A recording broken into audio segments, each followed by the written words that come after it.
Welcome back to the Jeep Dive. It is January 24th, 2026. And, just let that date sink in for a second. We are nearly a decade removed from the initial arrest that sparked, 1,000 headlines, and yet the algorithm, and let's be honest, our own curiosity, it just won't let this story die. No, it won't. We are talking, inevitably, about the enigma that is Anna Delvey. Or Anna Sorokin, if we're, going by the birth certificate. Though at this point, I think the two identities have kind of merged into something entirely new. It really has. Yeah. I was looking at the timeline while prepping for this, and it's actually baffling. You have a story that started with a fake heiress scamming banks in 2017. Right. Then it goes through this massive Netflix boom in 2022, and now here we are in 2026, and she's still culturally relevant. Still, she's modeling. She's a subject in The New Yorker as recently as May 2025. Yeah. It's not just a crime story anymore, is it? It's a survival story. Yeah. Or maybe a marketing story. Oh, it's absolutely a marketing story. It's a masterclass in personal branding, albeit one built on a foundation of larceny. Yeah. But I think the reason we're doing this deep dive today, and specifically why we aren't just doing a quick recap, is because the whole Anna Delvey saga is actually a perfect lens for understanding the last 10 years of our culture. How so? Well, it sits right at the intersection of the girl boss era, the rise of the influencer, and the complete gamification of the financial system. It touches on everything. That is exactly the mission today. I don't want to just listen the crimes. You can get that on Wikipedia. Yeah. I want to understand the mechanics. The how. The how, exactly. Yeah. We have this massive stack of sources biographies, the original New York Magazine expose, that Vanity Fair betrayal piece, court transcripts from the 2019 trial, and all the updates through mid-2025.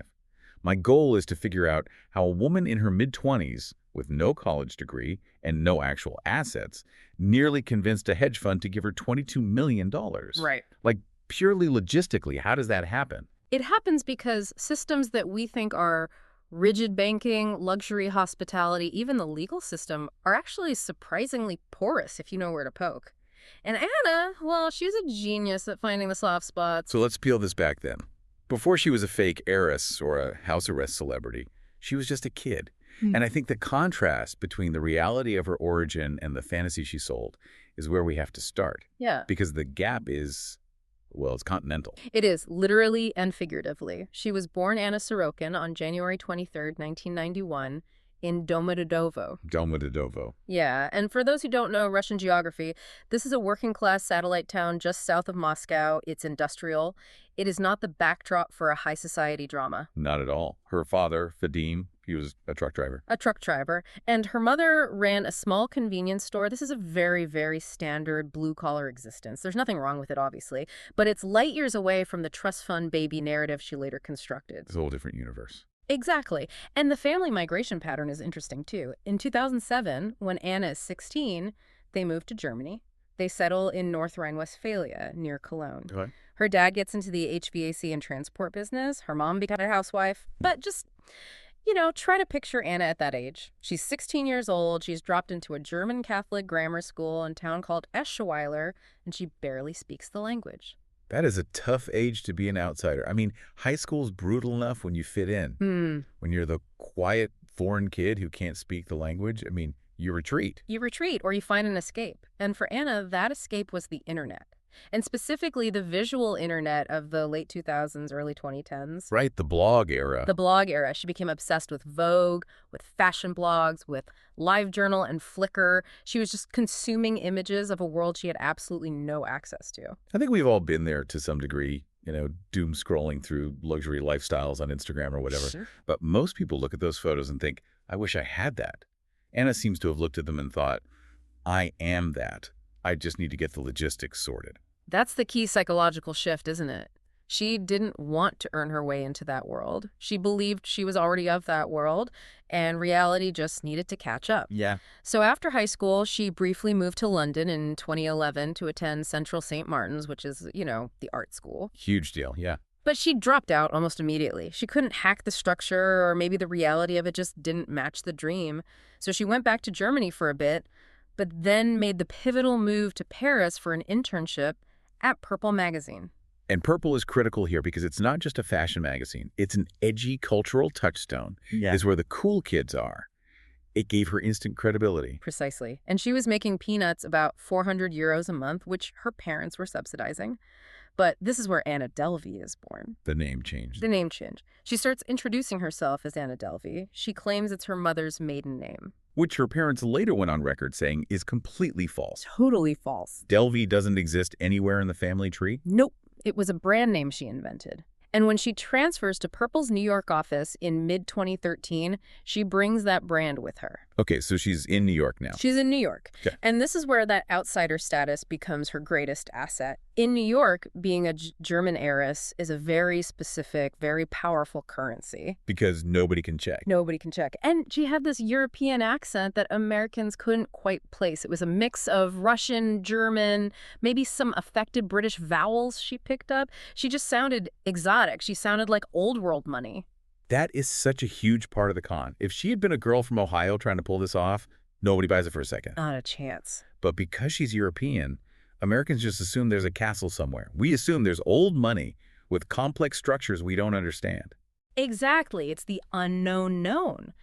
People filled in the blanks of her backstory with their own assumptions about European wealth. She didn't have to explicitly say, I have a trust fund every 5 minutes. She just had to act like someone who did. And she quit her job pretty quickly. Oh, yeah. She quit Purple pretty quickly once she got to New York, and that's when the real work began. She wasn't just trying to be a socialite. She wanted to build an empire. Okay, let's talk about the Anna Delvey Foundation, because this wasn't a lemonade stand. The scale of what she was pitching is actually kind of impressive, in a delusional way. It was incredibly detailed. She wanted to lease the church missions house. Which is a massive deal. It's a landmark building on Park Avenue South, owned by the real estate titan Abby Rosen. We were talking 6 floors, 45,000 square feet. It's an iconic space. And her vision was what, exactly? A private members club mixed with a visual arts center. So think Soho House, but with a much heavier focus on high art. She wanted pop-up shops curated by the artist Daniel Arsham, exhibitions by Urs Fischer, Damien Hirst, Jeff Koons. So all the biggest names. All the blue-chip artists. And she wasn't just daydreaming this in a notebook. She was taking meetings. She had a team. She enlisted the son of Santiago Calatrava, the famous architect. Wow. She was talking to Rue Rogers, the son of another famous architect, about beverage programs. She was putting together a legitimate-looking business proposal. The vision was actually quite coherent then. That's the tragedy of it. If she had the money, it probably would have been a successful business. It was a good idea. But the problem always was the capital. She needed roughly $25 million to get this off the ground. And to get a loan of that size, you need collateral. A lot of it. And her collateral was a complete fiction. She claimed she had 60 million euros sitting in Swiss bank accounts. But, and here's the classic excuse, she couldn't access it because it was tied up in these complex trust structures. It was always just about to be released. The trust fund excuse is the grifter's best friend, isn't it? Yeah. It's just plausible enough. It is. It's plausible enough that wealthy families do have complicated trusts, but it's nearly impossible to verify without documentation. And this is where we get into the nuts and bolts, the mechanics of the fraud. How do you prove you have 60 million euros when you have 0? You use Microsoft Word. You use Microsoft Word. This part kills me. In an era of blockchain and encrypted banking and all this high-tech security, she's sitting there with a laptop, literally editing numbers on a PDF of a bank statement. It's so low-tech. It was, but it was effective enough to get her in the door. But she knew documents weren't enough. She needed a human element to vouch for her. So she invented a wealth manager. The legendary Peter Hennick. The one and only Peter Hennick. She gave him a fake email address and a phone number that, of course, she controlled. She would use a voice disguising app to pretend to be him on the phone. I mean, the sheer audacity of that. But here is the detail that I find fascinating, and it should have been a huge red flag. She used an AOL email address for her. An AOL address in 2016 for a high-powered European wealth manager handling 60 million euros. Yes. And that should have been a screaming red flag to any banker. But again, she banked on the idea that these American bankers would just think, oh, maybe that's how eccentric old Europeans operate. They're old school. It's all social engineering. But the cracks did start to show, right? People started asking questions. Of course. People started asking why Peter was so hard to reach or why his email sounded exactly like Anna's speech patterns. They were getting suspicious. And her solution to this problem is one of my favorite details in the whole saga. She didn't just fire him. No, she killed him off. What? When the questions got too hot, she started telling people that Peter Henneke had died. It just passed away suddenly. They're kidding me. I'm not. And then she immediately invented a new persona, Bettina Wagner, to take over the account. It's like a soap opera. And prosecutors later found her Google search history. She was searching for things like create fake untraceable email. That is just. It's improvisation at its finest. So, she has the fake documents, the dead fake manager, and the new fake manager. She takes this whole package to City National Bank and asks for a $22 million loan. A huge ask. And City National, to their credit, eventually balked because they just couldn't verify the Swiss assets. They did some digging, and it wasn't adding up. But she didn't give up. No. She went to Fortress Investment Group. Now, Fortress is a serious, sharp-elbowed private equity firm. These guys are not known for getting played. They're the big leaguers. Yeah. But they were interested. They were interested enough to enter due diligence. The project itself sounded plausible, but due diligence costs money. Fortress told her, okay, we will look into this, we'll have our lawyers review everything, but you need to send us $100,000 to cover our fees and background checks. $100,000. Yeah. Which she obviously didn't have. So we enter this circular financial loop that makes my head spin. She goes back to City National, right? Correct. She goes back to a contact she'd made at City National and somehow manages to charm them into giving her a $100,000 temporary overdraft. So basically a short-term loan. A short-term loan based on the promise that her wire transfer from Europe is coming any day now. It was just a paperwork delay. So she gets $100 of real money from City National based on a lie. And she immediately sends that money. Straight to Fortress, exactly. She uses the proceeds of one attempted fraud to finance the application for a bigger fraud. It's just incredible. But Fortress actually did their job. They did. They started digging. They noticed discrepancies in her passport versus her stated birthplace. They were asking tough questions. And then, the kill shot, Fortress said, okay, the next step is we need to send a team to Switzerland to physically meet your bankers and see the assets. And that is the moment the music stops. Because there is no vault. There are no bankers. There's no Peter, dead or alive. It's all smoke. Anna knew it was over. She panicked. She withdrew the loan application halfway through the process. Fortress had spent about $45,000 of her deposit on their work, so they wired the remaining $55,000 back to her. So she is now walking around New York with $55,000 in cash. She still owes City National $100,000, so she's technically deep in the hole, but she has liquidity for the first time. Yep. And what does she do? Does she go pay down the debt? Of course not. She treats it as revenue. She goes on a spending spree. She hires a celebrity personal trainer, Casey Duke, who costs a fortune. She gets $800 hair highlighting. She gets $400 eyelash extensions. She was investing in the image of Anna Delvey, hoping that if she just looked the part long enough, the money would eventually materialize. And this brings us to the lifestyle section, or what I call the tipping economy, because $55,000 burns fast in NYC when you're living at a luxury hotel. She checked in to 11 Howard in Soho in February 2017. A very trendy, very expensive spot. She booked a room for roughly $400 a night, but, and this is a massive failure of hotel protocol, she didn't put a credit card on file for a long time. Wait, how is that even possible? I can't book a Motel 6 without a credit card. I know, but she managed to stay there for months. How? By weaponizing the $100 bill. This is such a specific and brilliant strategy. She would just walk around handing out hundreds. For everything. If she asked the concierge for a restaurant recommendation, here's $100. If a bellhop brought up a package, $100. She became known as the most generous guest in the hotel. So the staff loved her. They loved her money. And when you are tipping like that, the staff just assumes you're incredibly wealthy. They stop asking questions. They don't want to annoy the golden goose by asking for something as mundane as a credit card imprint. It's a bribe, essentially. It's a bribe for goodwill and for them to look the other way. But the reports say the staff didn't actually like her, did they? No, that's the irony. The reports say she was incredibly rude, classist, and demanding.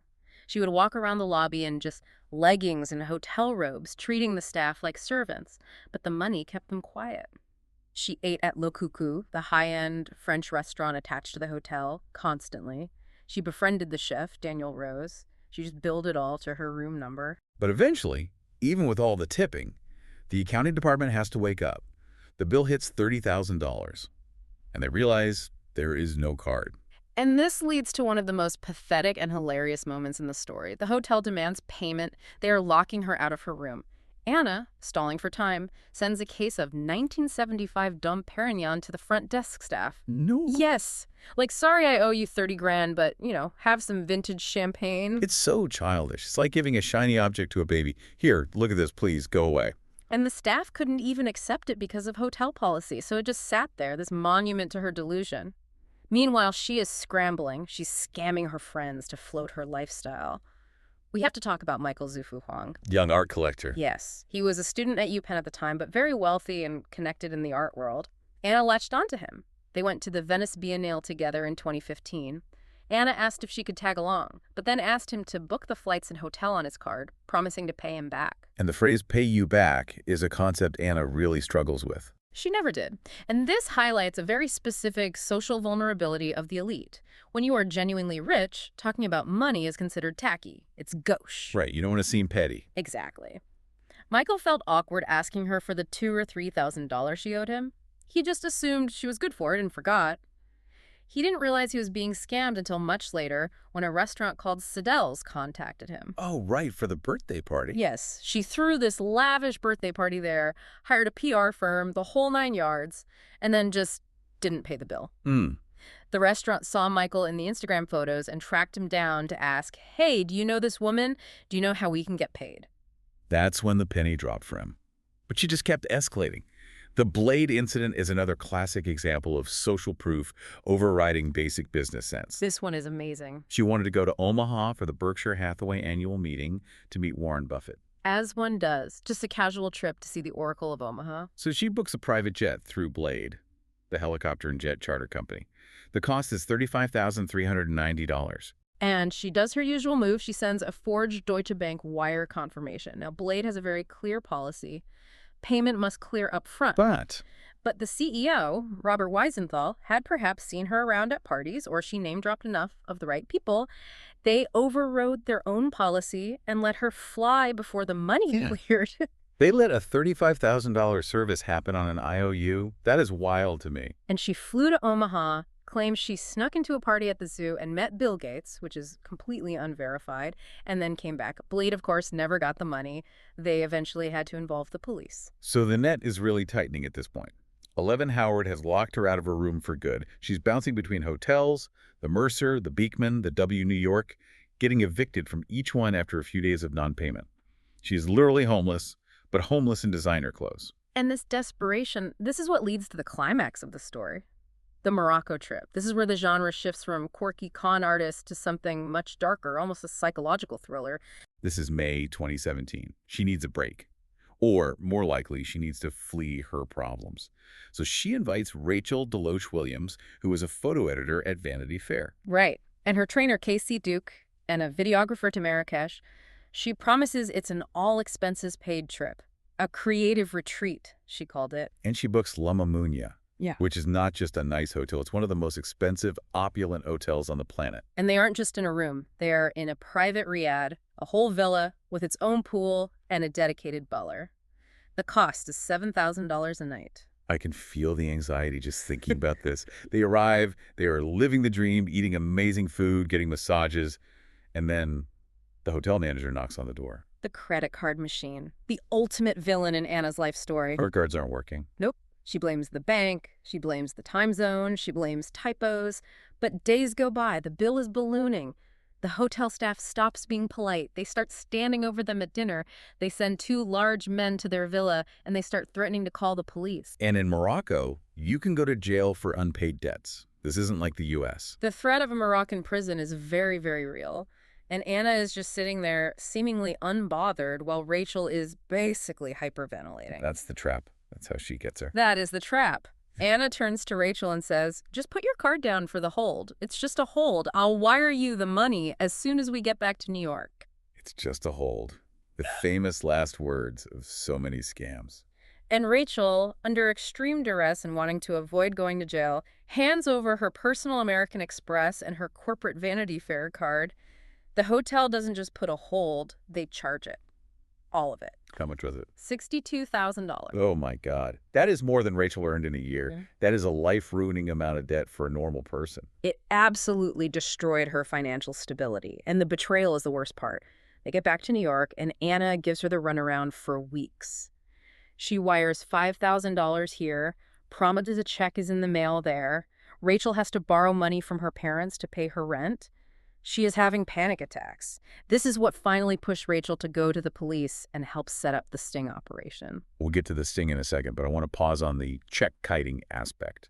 Because while she was destroying Rachel's life, she was also committing serious federal bank fraud just to stay afloat back in NYC. Right. This was her last-ditch effort for cash. She started depositing bad checks into a Citibank account.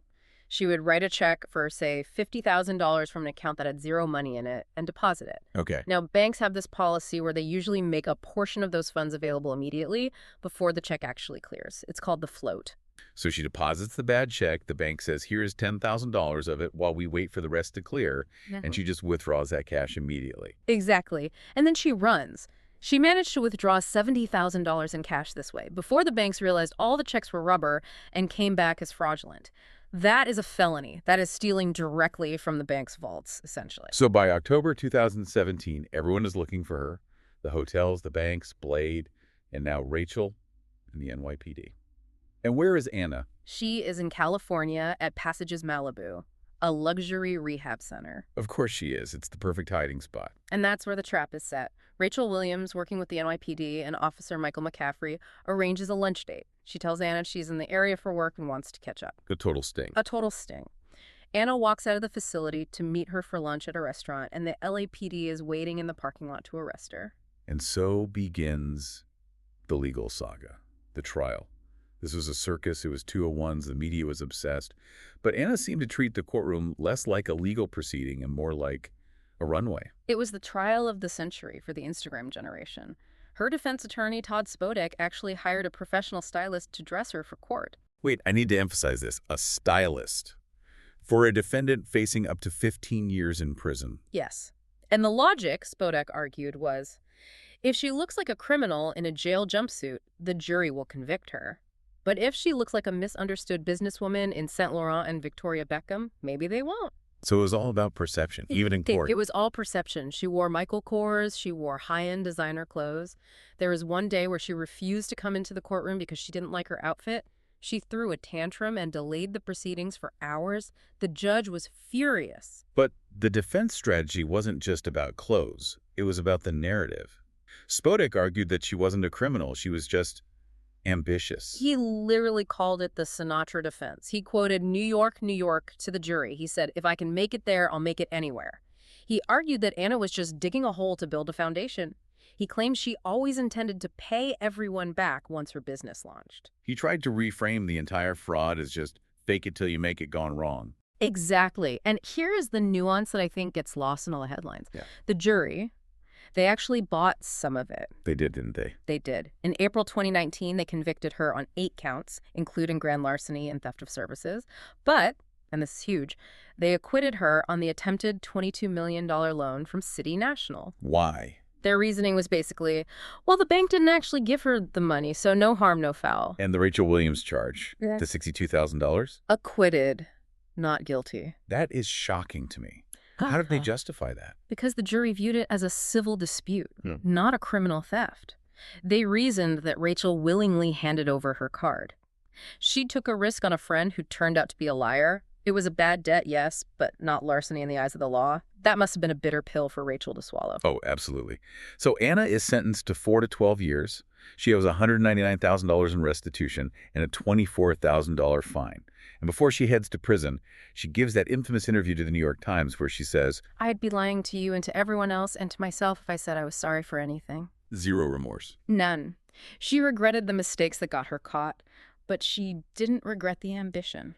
She saw herself as a businesswoman whose venture failed, not a criminal who stole. So she goes to prison.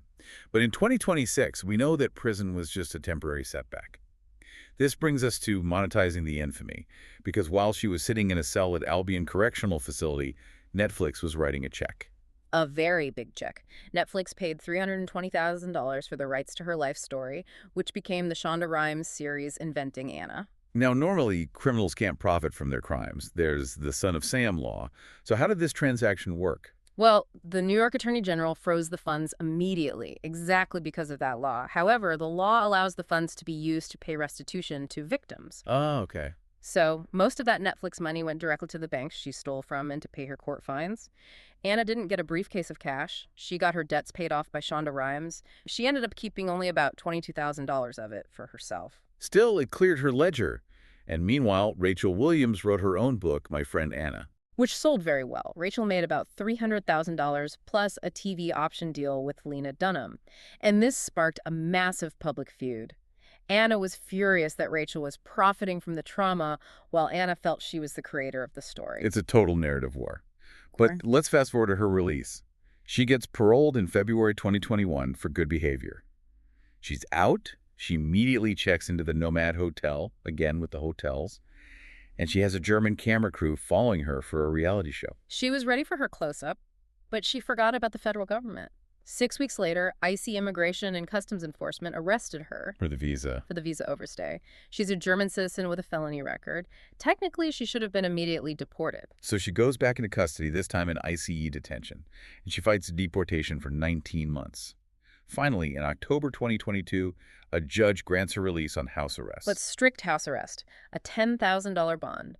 She's confined to a tiny 470-square-foot apartment in the East Village. She has to wear an ankle monitor 24/7, and initially she was banned from all social media. Which for her is worse than prison. It is oxygen for her, but she eventually got those privileges back. And this brings us to the final chapter, the pivot. From 2022 to today, 2026, she has turned that East Village apartment into a content factory. Let's talk about the art, because I use heavy air quotes here. She started selling drawings she made in jail. Art is subjective, right? In March 2022, while still in detention, she had a pop-up show called Free Anna Delvey. It was co-curated by a man named Alfredo Martinez. Now, do you know who Alfredo Martinez is? The name sounds familiar. He is a convicted art forger. He went to prison for forging Jean-Michel Basquiat paintings. No way, you can't make this up. You can't. It's scammers supporting scammers. Then she had a solo show called Allegedly in May 2022. Models walked around a nightclub with stockings over their heads, holding her pencil sketches. It's pure performance art. It's trolling. It is. But people bought it. By the end of 2022, she claimed to have sold $340,000 worth of sketches. Original drawings were going for $10,000 to $25,000. She used this money to pay her rent, which was over $4,000 a month, and her legal fees. She even launched an NFT collection because, well, it was 2022. But the peak of this absurdity has to be her mainstream media appearances. Dancing with the Stars. Season 33, September 2024. I still can't believe this happened. She was cast on a family dance competition show. And she danced, wearing her icy ankle monitor. She had it bedazzled. It was part of the costume. That image, seeing her do the cha-cha with a government tracking device on her leg, it feels like a Black Mirror episode. It's the ultimate symbol of her brand, isn't it? She isn't hiding the criminality. She is accessorizing it. She was eliminated first, by the way. Thank goodness. But she kept going. Fashion Week. She hosted a show on her roof because she couldn't leave the building. Yep. September 2023. She teamed up with Kelly Catrone, the famous PR maven. Models were stomping around the roof of a walk-up in the East Village. Then, as her restrictions eased a bit, she started modeling herself. She walked for SHAO New York in 2024. In February 2025, she modeled for Elena Velez, again highlighting the ankle monitor. And now, in 2026, where is she? She moved out of the city in early 2024. She's living up in the Hudson Valley now, still fighting the deportation case, still creating content. She's seemingly pivoted from scammer to just fixture. She's just around. So let's wrap this up with the big question. We've looked at the scam, the trial, the prison time, and the bizarre aftermath. Did she win? It's the uncomfortable question we have to answer, isn't it? If you define winning as getting the $60 million foundation, no. She failed miserably. She has a felony record. She faces deportation. She is under surveillance. But if you define winning as fame, as relevance, as staying in the conversation, then she won, hands down. She hacked the attention economy. She proved that in modern America, infamy is just as spendable as currency. If you are famous enough, someone will always give you a platform, a check, a reality show. And I think there's a deeper point here about the people she scammed. Yeah. Why do we, as a culture, love this story so much? I think part of it is that she exposed the elite. That's the critical sociological take. She stress-tested the system. She proved that high society isn't a meritocracy, it's a vibe. It's all transactional. Right. She proved that a $100 tip matters more to a concierge than a background check. She proved that powerful bankers can be dazzled by a fake accent and a good suit. She embarrassed them because she showed everyone that the exclusive world is actually very cheap to buy into if you just have the confidence. She held up a mirror, and they did not like what they saw. She was a fraud, yes, but she revealed that they were also faking it in their own way, playing by these unwritten rules that she just mastered. Exactly. And that's why we are still talking about her in 2026. She is the ultimate trickster figure for late-stage capitalism. Well, on that cheery note, we will wrap up this deep dive. From the truck stops of Russia to the runways of New York, it has been a wild ride. It certainly has. To our listener, the learner, thank you for sticking with us through the weeds of wire transfers and court filings. We hope this gave you a clearer picture of not just what happened, but how it all happened. Always a pleasure to connect the dots. I want to leave you with one final thought to chew on. We spent a lot of time judging Anna's victims, the bankers, the hotels, her friends. We think to ourselves, I would never fall for that. But ask yourself this. In your own life, how many times have you assumed someone was competent or wealthy or trustworthy just because they dressed the right way or knew the right people? What would it take for an Anna Delvey to slip past your defenses? That is a scary thought to end on. Stay skeptical, stay curious, and we will catch you on the next deep dive.